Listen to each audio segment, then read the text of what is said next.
27 आपको खुराक बताता हूँ हेपेटाइटिस के हवाले से, सिरोसिस ऑफ द लीवर के हवाले से, कि आप घर में सेहतमंद रह सकते हैं और इन खुराक को अपना मामूल बना लें। जिगर के मरीज़, यरकान के मरीज़, सिरोसिस ऑफ द लीवर के मरीज़, हेपेटाइटिस ए और ई के मरीज़ जो हैं वो भी मामूल की खुराक बना लें। और जो लोग बीमार नहीं हैं, बीमारी से बचना चाहते हैं, तो जिगर अरबों रुपए का भी नहीं मिलता, तो इसलिए आप जिगर के अमराज से बचिए। तो अपनी ये 27 खुराक में अपनी मामूल की ज़िंदगी आप बना लें। तो सबसे पहले स्ट्रॉबेरी के मौसम में स्ट्रॉबेरी इस्तेमाल करें, स्ट्रॉबेरी फल, स्ट्रॉबेरी का मिल्क शेक। दूसरा, तरबूज़ इस्तेमाल करें, तरबूज़ का मिल्क शेक इस्तेमाल करें। तीसरा, बलंगो दूध इस्तेमाल करें, बलंगो का मिल्क शेक भी बना के इस्तेमाल कर सकते हैं। चौथे नंबर पर पपीता का इस्तेमाल करें। पाँचवें नंबर पर गाजर का इस्तेमाल करें, गाजर का जूस, गाजर की सब्ज़ी।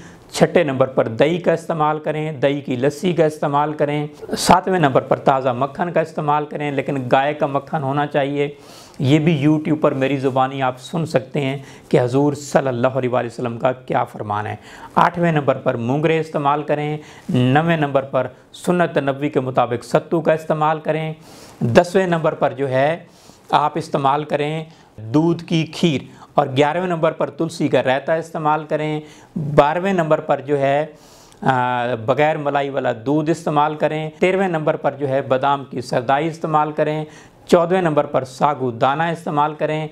15वें नंबर पर जो है मको का साग इस्तेमाल करें। 16वें नंबर पर जो है लीची का फल, लीची का जूस इस्तेमाल करें। 17 नंबर पर जो है करेला का ताज़ा रस इस्तेमाल करें। सब्ज़ करेले का रस इस्तेमाल करना है, उबाल कर नहीं इस्तेमाल करना। 18 नंबर पर जो है आड़ू का इस्तेमाल करें, आड़ू का मिल्क शेक इस्तेमाल करें। 19 नंबर पर गंढेरी इस्तेमाल करें। गन्ने का रस नहीं पीना क्योंकि उससे मशीन गंदी होती है। आपने गंढेरी लेनी है, फ्रेश गन्ना चूपना है, ये ठीक है। 20 नंबर पर फालसे का ताज़ा जूस इस्तेमाल करें। 21 नंबर पर आलू बुखारा इस्तेमाल करें। 22 नंबर पर धनिया का पानी इस्तेमाल करें। 23 नंबर पर शलजम की सब्ज़ी इस्तेमाल करें। 24 नंबर पर अरके गुलाब इस्तेमाल करें। 25 नंबर पर जो है शंख पानी इस्तेमाल करें। और 26 नंबर पर जो है चीकू का इस्तेमाल करें। 27 नंबर पर जो है कचनार की हांडी बनाकर खाएं, कचनार का जुशांदा बनाकर इस्तेमाल करें। ये आपके लिए बहुत ही मुफीद है और मुजर्रब है।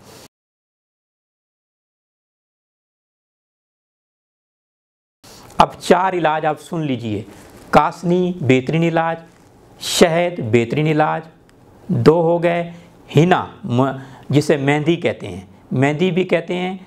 और दूसरा नाम है इसका लसोनिया अल्बा, इंग्लिश नाम है लसोनिया अल्बा भी कहते हैं, मेहंदी भी कहते हैं। बेहतरीन इलाज, मुजर्रब इलाज। और फिर गिलोय जो है, गिलोय बेहतरीन इलाज है। तो रूहानी इलाज जो है बड़ा आसान है, आप कर सकते हैं घर में। If any person are jaundice, liver disease, liver swelling, recite Surah Al-Bayyinah complete 3 times, but before this read Durood Ibrahimi at the beginning and end. Blow on henna water, Lawsonia water or Giloy water with honey. Let the patient drink it early in the morning and empty stomach in the morning.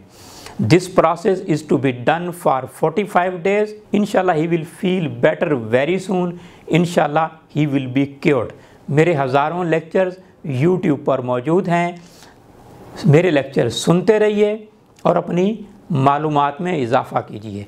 सूरह बय्यना जो है मैं पढ़कर शुरू की आयत बता देता हूँ। अव्वल आखिर दुरूद इब्राहिमी पढ़ना है और उससे पहले बिस्मिल्लाहिर्रहमानिर्रहीम।